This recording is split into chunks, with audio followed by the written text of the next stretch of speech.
પ્રતિમા મૂકવા રાજપૂત ક્ષત્રિય સમાજ દ્વારા મામલતદાર કચેરી નજીક જગ્યા આપવા માંગ કરવામાં આવી। આંકલાવ તાલુકા સમસ્ત રાજપૂત ક્ષત્રિય સમાજ દ્વારા વીર શિરોમણી મહારાણા પ્રતાપસિંહજીની પ્રતિમા સ્થાપિત કરવા માટે એક મહત્વપૂર્ણ પહેલ હાથ ધરવામાં આવી છે।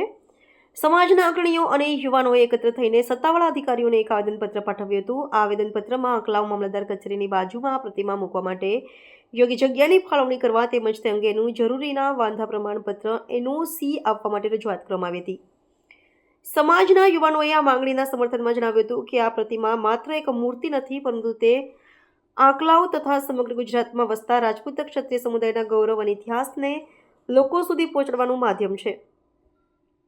મહારાણા પ્રતાપસિંહજીએ તેમના શૌર્ય, ધીરજ અને સ્વદેશી સેવામાં આપેલ અમૂલ્ય યોગદાન થકી રાષ્ટ્રભક્તિનું જે ઉત્તમ ઉદાહરણ પૂરું પાડ્યું છે, તે આવનારી પેઢીના બાળકોમાં ઉચ્ચ મૂલ્યો અને શૂરવીરતા ભરવામાં મહત્વની ભૂમિકા ભજવશે। આ સ્મારક ભવિષ્યમાં રાષ્ટ્રપ્રેમની જ્યોત જલાવતું પ્રેરણા કેન્દ્ર બની રહેશે તેવી લાગણી વ્યક્ત કરવામાં આવી હતી। આંકલાવમાં પ્રતિમા સ્થાપિત કરવાની આ માંગણીને અન્ય સમાજો અને સંગઠનો તરફથી પણ વ્યાપક સમર્થન સાંપડ્યું છે। JPM આર્મી સંગઠનના રમેશભાઈ વણકર, બ્રહ્મ સમાજના આગેવાન અલ્પેશભાઈ પુરોહિત અને મોલે સલામ ગરાસિયા સમાજના યુવા મોરચાના પ્રમુખ સમીરભાઈ વાઘેલાએ આ કાર્યમાં ખુલ્લું સમર્થન જાહેર કર્યું હતું। ક્ષત્રિય સમાજે હંમેશા ગુજરાત અને ભારતના 18 આલમના લોકોની સુખાકારી, શાંતિ અને હક અધિકારો માટે લડીને ઇતિહાસ રચ્યો હોવાની ભાવના સાથે વિવિધ સમાજના લોકો આ ઉમદા કાર્યમાં સહભાગી થયા હતા। બધાને મારા જય માતાજી, જય ભીમ। સાહેબશ્રીને કહીશું કે આવનારા દિવસોમાં આ જે અમે જગ્યા મહારાણા પ્રતાપ માટે જે માગી રહ્યા છે, તો હરેક સંગઠન હોય, હરેક સમાજ હોય અને આ જગ્યાઓ આપવી જોઈએ, ફાળવવી જોઈએ। કેમ કે કોઈ પોતાના માટે નથી માગી રહ્યા, એક સંગઠનને એમના જે આપણા માટે જે બલિદાન આપ્યા છે, હરેક મહાયોદ્ધાઓએ એમના માટે ખાલી 10x10, 20x20 એટલી જગ્યાઓ માગીએ છીએ। તો આપ સાહેબશ્રીને કહીએ છીએ કે અમે બહુજન નેશનલ ભીમ આર્મી, હું રાષ્ટ્રીય પ્રભારી છું, ખુલ્લું સમર્થન કરું છું ક્ષત્રિય સમાજને કે આ જગ્યા ફાળવી આપવા માટે સાહેબને એક આપણે અપીલ કરીએ છીએ। હું મારા લેટર પેડ ઉપર પણ લખીને આપીશ। જય ભીમ।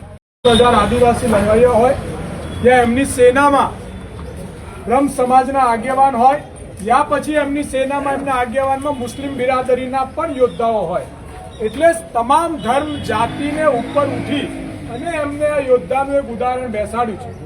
1947માં દેશ આઝાદ થયા પછી સંવિધાનિક ધારામાં દેશ આવ્યો છે, પણ આજે પણ આ દેશ વિવિધતામાં એકતાનો સંદેશ છે, પ્રતીક છે, અને એ પ્રતીકને સાર્થક કરવા માટે કે તમામ સમાજ અને ધર્મ એ શું છે એના માટેનું કોઈ ઉત્તમ ઉદાહરણ હોય તો એ ક્ષત્રિય છે।